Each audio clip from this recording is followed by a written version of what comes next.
Jasman, kalau mengajukan JC artinya ada pelaku utama lain. Jadi dia mau menyimpulkan, Pak Sony mau bilang saya bukan pelaku utamanya. Jadi menurut Anda apakah Pak Sony bukan pelaku utamanya? Loh, justru kita lihat aja apa nanti yang disampaikannya. Apa? Itu yang ditunggu oleh tim penyidik Kejaksaan Agung. Apa yang disampaikan? Sampai sekarang hanya permohonan yang masuk. Yang saya monitor baru permohonan saja, belum ditetapkan. Dan masih dipelajari. Jadi, tapi apakah memenuhi syarat untuk mendapatkan status? Kalau dari sisi undang-undang tidak. Tidak. Karena yang dimaksud dengan justice warrant bukan pelaku utama. Sekarang Son ini silakan aja buktikan bahwa dia bukan pelaku utama. Aku diperintah, aku diajak untuk ini, silakan aja. Baru kita yakin gitu loh. Oh, ini kan hanya ngomong aku bukan pelaku utama. Gak bisa begitu. Penyidikan itu tidak begitu. Jadi sebelum nanti dijawab sama Mas Krisna, saya coba ke Pak Gamru. Pak Gamru, Pak Sony bernyanyi. Jadi pandangan Anda sebenarnya apakah Pak Sony ini pelaku utama atau bukan? Seperti yang dia yakini sih dia bukan pelaku utama ya. Ya kita. Baik, dia siapa nggak kira-kira? Kita konsisten mendukung penegak hukum untuk profesional, independen dalam menghadapi dan menyelesaikan setiap kasus korupsi. Karena itu kita menghormati hak-hak tersangka misalnya atau pihak-pihak yang terlibat. Kita juga menghormati institusi penegak hukum. Ini yang penting dulu. Kita beri kesempatan kepada mereka karena komitmen pemerintahan saat ini adalah mendorong supaya ada clean and good governance. Ini dari mana dimulainya? Pertama, kita lihat perjalanan di 3 bulan pertama pemerintahan ini. Kita bagaimana Presiden di Januari 2025 sudah menerbitkan impres tentang efisiensi anggaran. Itu komitmen beliau. Dan kemudian ditindaklanjuti oleh PMK, Peraturan Menteri Keuangan tentang poin-poin pelaksanaan efisiensi supaya kementerian, lembaga, dan seluruh unsur pemerintahan bisa menjadikan pedoman. Artinya ada semangat dalam penggunaan belanja negara betul-betul harus memenuhi unsur spending better. Belanja yang sesuai prosedur, sesuai waktu, tepat manfaat, tepat sasaran. Tapi ketika bosnya kena kasus pidana, bukankah itu sekaligus menafikan syarat-syarat yang tadi Anda maksud? Tidak efisien dalam belanja. Dan pemerintah melalui presiden juga telah menerbitkan Perpres, kalau saya catat di sini Perpres 115 2025 tentang tata kelola kecolongan berarti program kemarin. MBG. Nah, berarti program MBG kemarin kecolongan ada perencanaan, pengawasan, pengendalian sampai pelaporan. Boleh menyela Pak Kamru? Jadi sudah diterbitkan tentang tata kelola sebagai pedoman di bulan November 2025.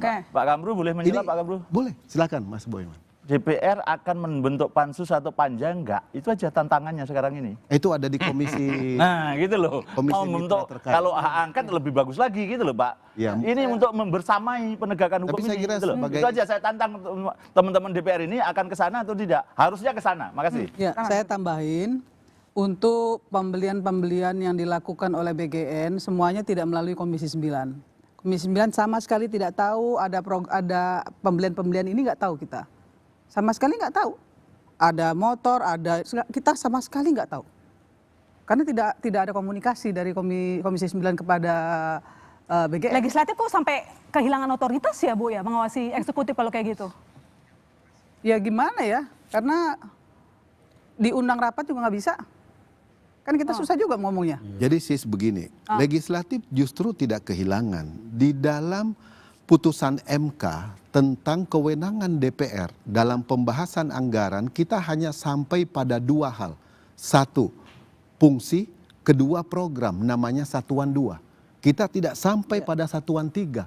Ini yang harus dipahami sehingga nomenklatur Satuan 3-nya DPR itu tidak memiliki wewenang untuk membahas. Itu ada di ranah eksekutif atau KPA, kuasa pengguna anggaran di setiap kementerian dan lembaga. Jadi itu yang harus diedukasi kepada publik. Pertanyaan saya belum terjawab kok. Atas kecolongan-kecolongan itu tadi sekarang menebus dosa tanda kutip itu membentuk hak angket berani enggak itu loh. Nah pertanyaan Mas Soeman ini menarik. Karena DPR itu memiliki tata tertib. Tata tertib yang mengatur tentang mekanisme pengambilan keputusan. Apakah memenuhi syarat diusulkan oleh anggota terdiri dari sekian fraksi, lalu kemudian dibawa ke sidang paripurna untuk mendapatkan persetujuan. Jadi ada tata tertib yang harus dilalui, tapi sebagai sebuah aspirasi, pendapat, masukan, harapan, saya kira ini menarik untuk didiskusikan oleh teman-teman di parlemen. Saya pun tahu Pak, itu pernah jadi DPRD Solo 97, pernah buat usulan untuk hak angket dan bahkan hak penyelidikan. Sekarang teman saya yang 2 orang ini, Bu Irma sama Pak Kamru ini, berani nggak tanda tangan usulan, terus nanti nyari 9 orang beda fraksi lagi untuk menuju ke hak angket. Berani nggak untuk, paling nggak panja aja lah, panja. Kalau nggak terlalu jauh pansus ya panja gitu aja lah, Komisi 9 bentuk panja untuk mengawal proses ini. Untuk saat ini karena penegak hukum sudah masuk, maka kita harus memberi kesempatan dulu aparat penegak hukum untuk bekerja. Ya, panja yang supaya mengawal. Keputusan politiknya itu jangan sampai dianggap mengintervensi. Jadi kalau panja itu mekanismenya di komisi masing-masing relatif tidak terlalu sulit untuk hal itu sebetulnya. Padahal itu juga bisa 2 hal yang buat berbeda. Panja bisa jalan, proses penyelidikan di Kejaksaan Agung juga bisa jalan. Karena objeknya bisa beda. Kan kalau yang Kejaksaan itu murni adalah dugaan tindak pidananya kan. Tapi yang kalau dibuat nanti panja atau pansus, apalagi nanti meningkat ke angket, itu bicara tentang tata kelolanya. Gitu. Soal perpres, soal itu tadi misalnya ya kan, pengendalian, macam-macam dan seterusnya itu gitu. Kenapa bisa dibuat sedemikian rupa? Kenapa bisa dibuat desainnya sedemikian kalau saya bilang kacau ya mungkin kacau gitu. Yang mengakibatkan saya istilahkan ini korban. 3 ini korban. Korban dari apa? Korban dari sistem yang memang dibuat untuk orang memungkinkan jadi korup gitu loh. Nah ini kenapa nggak diawasi oleh DPR sejak dari awal? Desain BGN-nya, ya soal aturan SPPG-nya macam-macam saya tahu.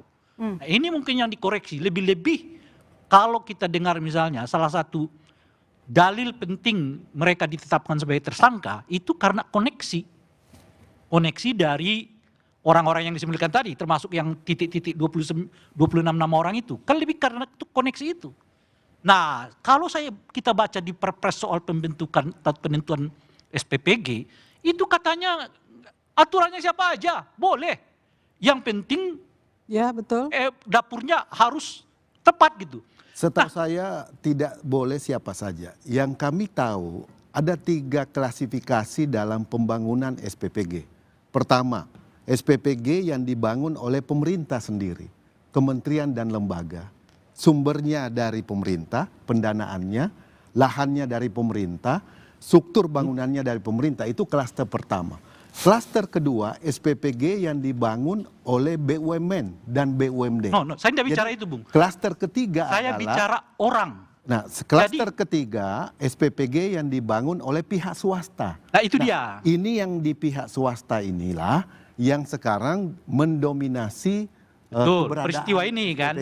Termasuk sebetulnya menurut saya DPR bisa bertanya, kenapa polisi bisa punya SPPG? Kenapa TNI bisa punya SPPG? Itu kan harus dipertanyakan. Karena polisi dan TNI tidak kewenangannya nggak sampai ke sana loh. Saya menjawab karena tadi dia masuk di klaster pertama, pemerintah, kementerian dan lembaga. Nah, boleh dia. Artinya Bung, Anda sedang tidak melakukan kritisi terhadap Perpres itu. Itu yang mestinya dikritisi dari awal. Yang namanya dengan klaster pemerintah ini nggak boleh dong masuk TNI. Yang namanya klaster pemerintah ini nggak boleh dong masuk polisi. Kira-kira gitu loh. Iya. Bahkan dalam bayangan saya, pemerintah itu yang nggak punya SPPG gitu. Bang, sebentar, sedikit saya tambahin karena itu di mitra komisi saya tahu persis. Jadi begini. Ketika kami RDP dengan BGN menyampaikan, Pak Dadang menyampaikan bahwa siapapun boleh punya dapur. Jelas, masih ada catatannya, pasti ada notulensinya di Komisi 9. Siapapun boleh, silahkan, mau anggota DPR, mau siapapun boleh, sepanjang tidak jualan titik. Itu pernah disampaikan Pak Dadang kepada kami. Yang penting tidak jualan titik. Kami di Komisi 9 mendukung penuh program presiden dengan pengawalan. Chat saya sama Sony saya bacakan bisa nanti di sini apa yang kami lakukan. Saya melakukan kritisi. Bahkan ketika beliau Pak Dadan masih di di Mekah, saya juga melakukan kritisi ketika misalnya Pak Dadan bilang mau buka SPPG di Arab, saya yang bicara di Detik. Silakan cek. Jadi nggak benar juga ketika misalnya anggota DPR tidak melakukan kritisi, enggak. Kami melakukan kritisi. Tetapi memang ya sama-sama kita tahu karena terlalu sakti gitu ya, dipanggil juga kadang-kadang nggak datang gitu ya, kita juga nggak bisa ngapa-ngapain. Jadi jangan juga kan, sekarang, Bu Irma, sebentar Bang, jangan juga sekarang nama-nama itu ditulis ya, seolah mengaburkan apa yang sebetulnya terjadi di BGN. Jangan juga, ini kan terjadi pengalihan isu nih. Ya makanya pertanyaannya. Dari isu yang konkret menjadi isu yang dibuat rame-ramean seperti abang Jasman. Enggak rame-rame. Kalau menurut saya kalau bisa ditindaklanjuti oleh kejaksaan kan kenapa rame-rame? Rame-rame itu kalau tidak serius ditindaklanjuti, itu satu. Yang kedua pertanyaan saya, ada tadi Ibu Irma mengatakan ini orang seperti sakti. Kan artinya direktur, ketua atau apalah namanya di BGN itu bisa merasa sakti. Emang bisa kalau nggak ada sesuatu di belakang dia? Ya nggak bisa Bang, Nah itu dia. nggak bisa. Bahkan kami juga memanggil BGN, pernah kami panggil juga, mereka juga nggak mau datang. Kalau dibilang itu enggak, misalnya ada yang bilang enggak, silahkan cek, undangannya ada kok. Jadi nggak bisa juga kemudian, makanya saya bilang, jangan mengaburkan masalah utamanya, dilariin ke masalah politik, jangan, masalah utamanya dulu diselesaikan. Kan seperti itu. Kita ini mau menegakkan hukum, betul. Kalau soal tata kelola yang kami sampaikan kepada BGN itu sudah clear. Karena Di kita RDP kami juga selalu menyampaikan bagaimana tata kelola, blueprintnya, semuanya udah kita bahas. Betul. Masalahnya tidak dilakukan. Betul, karena disebutkan mereka merasa sakti. Kan saya pikir Terus siapa yang salah gitu kalau kemudian sakti kami terbawa-bawa mungkin karena ada terseret-seret backup kesana tertentu. kemari. Pertanyaannya adalah siapa yang backup tertentu sehingga orang-orang ini merasa sakti. Nah itu penting ditelusuri itu dan dalam kerangka itulah ya kehendak dari Pak Sony untuk menjadi justice kolaboratif itu menjadi penting. Dan oleh saya kira Pak Kejaksaan jangan anggap sepele, jangan dulu buat persyaratan. Oh ini pelaku utama apa enggak? Sebab informasi-informasi yang disampaikan oleh Pak Sony kalau itu betul dilakukan boleh jadi akan mengungkap apa yang terjadi di belakang kesaktian mereka. Soal orang sakti nanti dijawab sama Mas Krisna. Sekarang saya ke Mas Guntur dulu, udah diam mulu ya tadi soalnya. Nah pertanyaannya adalah, karena tadi ditantang sama Mas Bonyamin begitu. Apakah Sony dalam tetap menjadi tersangka dan mengajukan JC bisa menjadi pintu masuk membongkar kasus lebih besar atau orang yang lebih besar di balik MBG? Kalau saya nggak yakin ya. Nggak yakin, kenapa? Karena kalau dia memang sudah yakin dia punya data, ada bukti, harusnya diomongin aja 26 orang itu. Apa yang takut gitu loh. Kalau memang sudah punya dia bukti bahwa ini ada atensi, nama-nama itu sudah jelas, kenapa nggak dibongkar? Kenapa sampai saat ini juga disembunyikan? Artinya ini benar mau jadi justice collaborator atau hanya mau jadi alat tawar-menawar? Karena kalau kita mau serius soal penegakan hukum, buka saja nama-namanya. Buktinya ada, di HP-nya aja, di WA-nya aja, agar ini tidak menjadi bola liar. Nah, kan? Ini kan jadi bola liar nama-nama yang muncul tuh kan. Tapi menurut saya persoalan sebenarnya itu ada di BGN. Kita harus pujilah adik-adik mahasiswa yang sekarang turun mau menghentikan MBG. Harusnya MBG ini dihentikan dulu. BGN itu harus dibubarkan. Kenapa? Karena persoalan utamanya itu di BGN. Anggaran 268 triliun, paling tinggi di kementerian dan badan, dasar hukumnya hanya perpres. Dan perpres itu yang menjadi ujung pangkal persoalan.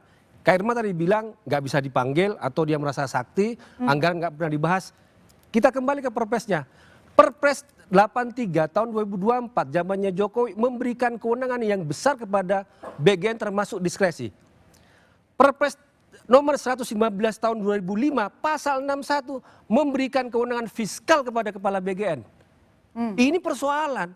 Artinya Kalau ini tidak dikelola dengan baik, tidak diperbaiki dengan baik, siapapun yang menjadi kepala BGN itu akan korupsi. Malaikat pun menjadi kepala BGN pasti akan korupsi, gitu loh. Sekarang kita lihat ini ada tebang pilih nih, kalau saya ada dugaan ini. Hanya 3 orang yang ditangkap. Padahal kalau kita bongkar di netizen, ada dugaan markup, biaya seminar, biaya konferensi, biaya media sosial, keganjilan. Dia itu di bawah siapa? Di bawah Nani Esdiang. Dia sebagai wakil ketua untuk komunikasi publik loh. Sekarang kok dibiarkan?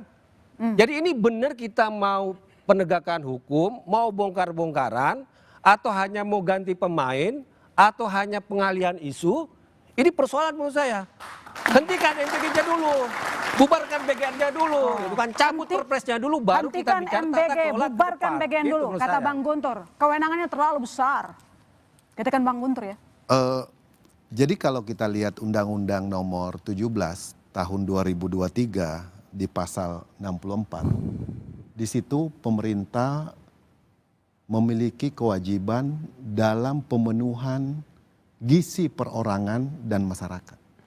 Itu Undang-Undang 23 yang disahkan di parlemen bersama dengan pemerintah tahun 2023. Lalu kemudian itulah merujuk dari situlah lahirlah Perpres yang disebut Mas Guntur tadi nomor 83 tentang pembentukan Badan Gizi Nasional di bulan September di 2024. Jadi dari situ bahwa konstruksi hukumnya, landasan yuridisnya jelas. Ini dalam rangka mewujudkan pelaksanaan Undang-Undang Nomor 17 2023. Dari mana? Kita lihat landasan filosofisnya. Filosofisnya ada 4 tujuan bernegara kita di dalam Mukadimah Undang-Undang Dasar. Mencerdaskan kehidupan bangsa dan berdasarkan data angka prevalensi. Prevalensi dari stunting 19,8%. Itu artinya dari 100 balita ada 20 yang tidak tumbuh secara normal. Baik, Ini- tapi pertanyaannya Pak Guntur tadi, ini wewenang BGN terlalu besar sehingga terjadi bancakan korupsi gitu kan Bang BGN Guntur? nggak punya undang-undang. Itu. Nah, BGN nggak punya undang-undang. Ini yang saya mau sampaikan melihat karena kita ada di parlemen periode lalu kita pasti ikut juga menyesahkan tentang Undang-Undang 17 23 itu. Jadi kita lihat turunannya. Kemudian cantolan anggarannya jelas ada di Undang-Undang APBN, benar. bukan di Perpres. Karena Undang-Undang APBN itu mengharuskan dibuatkan Perpres. Tapi ada dijatuhkan di situ jelas sekali di Undang-Undang APBN kita. Nah, sekarang yang problem utama itu adalah implementasi, pelaksanaannya. Nah, di sinilah yang harus dievaluasi secara totalitas. Kesimpulannya seperti apa? Menurut saya pimpinan BGN yang baru harus diberi kesempatan untuk menunjukkan ke publik apakah dia bisa membenahi secara sungguh-sungguh memenuhi ekspektasi publik saat ini. Evaluasi Mana total ada yang Anda maksud? undang-undang yang bantuan tapi ternyata orang kaya pun dapat itu. Itu pertanyaan mendasarnya di situ malahan. Bisa nggak dipahami bahwa ternyata MBG itu sekolahan-sekolahan anak orang kaya pun dapat itu. Padahal kalau namanya program pemerintah bantuan ya orang yang membutuhkan. Niatnya kan menaikkan gizi. Ya fokus ke sana gitu loh. Itu yang pertanyaan dan saya memang sedang berencana untuk mengajukan uji materi terhadap undang-undang itu tadi 17 tahun 2003 dan APBN menyatakan bahwa kalau ini bantuan ya untuk orang yang membutuhkan bantuan. Nggak boleh lagi untuk orang kaya, orang-orang yang sudah mampu begitu loh. Ini benar. Makanya dalam belanja berkualitas ada syarat tepat sasaran.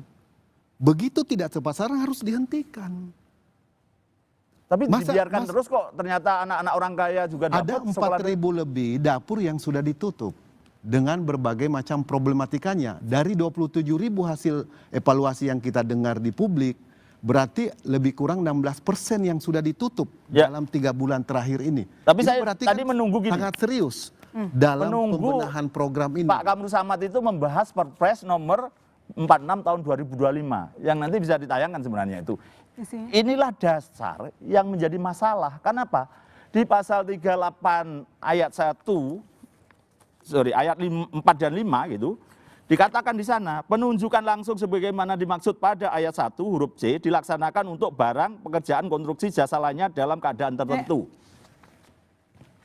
Nah, itu pasal 41-nya, 38 satunya lagi. Ah. Ya, kemudian di pasal 41 apa yang dimaksud itu, gitu loh. Pasal 41 yang poin itu 1 ayat 1 mengatakan dengan tegas, yaitu arahan presiden sebagaimana maksud pasal 38 ayat 5 tadi itu adalah dituangkan dalam bentuk risalah rapat, memorandum atau dokumen lainnya. Nah, artinya setiap proyek seperti motor listrik tadi harus ada bukti dokumen, memang diarahkan presiden, boleh penunjukan langsung. Tapi saya udahlah, ini menjadi masalah ternyata Perpres ini. Dan di Koperasi Desa Merah Putih juga ada dugaan-dugaan itu juga. Saya minta sekarang ini Pak Kamru Samad sebagai partai penguasa minta ini dibatalkan dulu. Karena sumber masalahnya di situ. Saya kira Kalau Silakan, ini kan Pak Kamru. masih sebetulnya bersifat umum. Yang tadi lebih spesifik itu yang Mas Guntur sebut, Perpres 115 pasal 61 ayat 1 yang memberi kewenangan fiskal, tetapi di ayat 2-nya itu dikunci. Di ayat 3 juga dikunci. Bisa nanti, cuma saya tidak bawa nomenklaturnya, tapi saya mau mengatakan bahwa jelas di situ kaidah hukumnya sebetulnya, bahwa kalau penggunaan APBN harus tetap mengikuti SOP ketentuan penggunaan keuangan negara. tapi kan kenyataannya tidak seperti itu. Nah, implementasinya Sampai DPR pun juga nggak tahu pembelian untuk apa, nggak pernah dilaporkan Komisi 9, dan itu selalu berdasarkan kepala BGN berdasarkan Perpres yang dia miliki. Ya kan, kewenangan yang merujuk ke Perpres 83 tahun 2024, kewenangan fiskal ke 115 tahun 2025. Jadi saya lihat korupsi di BGN itu udah TSM, terstruktur, sistematif, masif. Jelas itu. Dari tingkat atas, ini bukan oknum loh 3 orang ini. Kita belum bicara misalnya dugaan makap yang ada di dapur-dapur. Memang kita tanya, memang berapa sih jatah untuk makanan tiap anak itu? 15.000, 10.000, 8.000, 6.000, nggak jelas sampai sekarang. Tapi yang beredar di masyarakat ya, apalagi makanan kering, nggak sampai misalnya 5.000. Artinya apa? Berapa itu yang disunat? Jadi kalau bicara soal korupsinya BGN dengan MBG itu dari puncak sampai tingkat dapur soal markup anggaran. Artinya apa? Ini terstruktur. Bicara soal pengelolaan anggaran, perencanaan anggaran yang nggak pernah diawasi dan sudah didesain sedemikian rupa. DPR tidak mampu untuk melakukan pengawasan. Artinya apa? Ini barang sudah menjadi sarang korupsi. Artinya apa? Dia harus bubarkan dulu BGN ini, kelola yang benar. Jangan hanya berdasarkan perpres saja, kembali kepada tata kelola pemerintahan yang baik. Begitu Oke, saya. silakan Bu Irma. Saya kira begini, makan bergizi gratis ini sangat bermanfaat untuk masyarakat, untuk anak-anak sekolah sangat bermanfaat. Saya di Dapil 2 Sumatera Selatan 2 itu anak-anak tuh sampai bawa Tupperware untuk bisa mendapatkan ini. Sebenarnya ini program bagus. Hanya saja tata kelolanya ini seperti Bang Kamru Zaman tadi bilang, ya tata kelolanya ini nggak berjalan. Jadi sesuai menurut Bu dengan Irma, yang kenapa sudah tata kelolanya bisa bocor sedemikian rupa sampai pimpinan BGN-nya jadi tersangka? Nanti dijawab Komisi Komisioner, tetap di Bola Liar.